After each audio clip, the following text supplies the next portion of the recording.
నమస్తే DTV news కి స్వాగతం. శ్రీ భద్రకాళి దేవస్థానంలో నెల 3వ తేదీ నుండి అలాగే 13వ తేదీ వరకు శ్రీ భద్రకాళి దేవి శరన్నవరాత్రి సంవత్సరాలు జరుగుతున్నాయని మీడియా సమావేశంలో తెలిపిన భద్రకాళి ప్రధాన అర్చకులు శేషు. ఈ సందర్భంగా వారు మాట్లాడుతూ శ్రీ భద్రకాళి దేవస్థానంలో నెల 3వ తేదీ నుండి 13వ తేదీ వరకు భద్రకాళి దేవి శరన్నవరాత్రులు ఉత్సవాలు ప్రారంభమవుతాయని ప్రధాన అర్చకులు శేషు తెలిపారు. ఇక ఈ నెల 3వ తేదీన ధ్వజారోహణము కలశ స్థాపనతో ఉత్సవాలు ప్రారంభమవుతాయన్నారు. చివరి రోజు 12వ తేదీన విజయదశమి సందర్భంగా విశేష పూజలు చేసి భద్రకాళి అమ్మవారికి జల క్రీడోత్సవం హంసవాహ వచన తెప్పోత్సవం నిర్వహిస్తామని తెలిపారు. భద్రకాళి దసరా మహోత్సవంలో భాగంగా ఆఖరి రోజు 13వ రోజు శ్రీ భద్రకాళి భద్రేశ్వరుల కళ్యాణం అత్యంత వైభవోపేతంగా నిర్వహిస్తున్నట్టు తెలిపారు.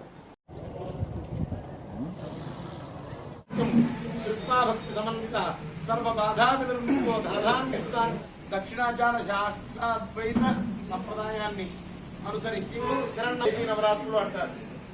ఈ శరత్కాలంలో జరిగే పూజకు మహాపూజ. ప్రతి సంవత్సరం ఈ శరత్కాలంలో మహాత్మ్యాన్ని అవధరిస్తారో వారిని సర్వబాధల నుండి విముక్తులై ధనధాన్య సుధాన్వితులు అవుతారు.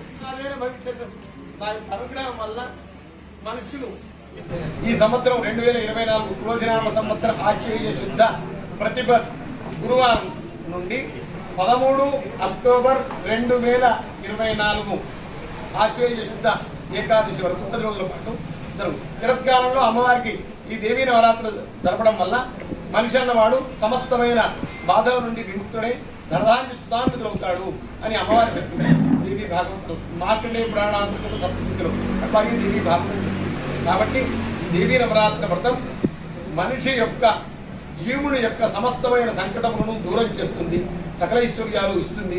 కాబట్టి కల్పోక్త ప్రకారంగా వరంగల్ మహానగరంలోని భద్రకాళి దేవస్థానంలో ఈ శరన్నవరాత్రి మహోత్సవాలు అత్యంత వైభవపేతంగా భద్రకాళి దేవస్థానాన్ని దర్శించవలసిన భక్తుల కొరకు మరి దేవస్థానం వారు మరి చలువ పందిళ్లు కలకత్తా పెండాల్స్ తో ఏర్పాటు చేయడం జరిగింది. మంచినీటి సౌకర్యం ఏర్పాటు చేయడం జరిగింది. మరి ప్రత్యేకంగా ఉచిత అన్న ప్రసాదం మరి గోపి మరియు ఇతర సేవా సంస్థ వైశ్య సేవా సంస్థ సభ్యులందరూ కలిసి అన్నదానాన్ని ఏర్పాటు చేయడం జరిగింది. అదేవిధంగా సేవా సమితి సభ్యులందరూ కూడా సేవకు రావడానికి సిద్ధంగా ఉన్నారు. మరి అందుకని భక్తులందరికీ కూడా మనవి చేసేదేమనగా 3వ తేదీ నుండి 13వ తేదీ వరకు వివిధ రకాల హోమాలు, గణపతి హోమం గాని, సుదర్శన హోమం గాని, అన్ని రకాల హోమాలు మరి మరి అర్చక స్వాములు వేద పండితులతో జరిపించబడుతుంది భద్రకాళి అమ్మవారి దేవస్థానం కనుక మరి ప్రతి ఒక్కరూ కూడా ఈ యొక్క అమ్మవారి ఆశీస్సులు పొందడం కొరకు ఒక్క 5 నిమిషాలు అమ్మవారిని దర్శించుకోవడానికి రావచ్చు.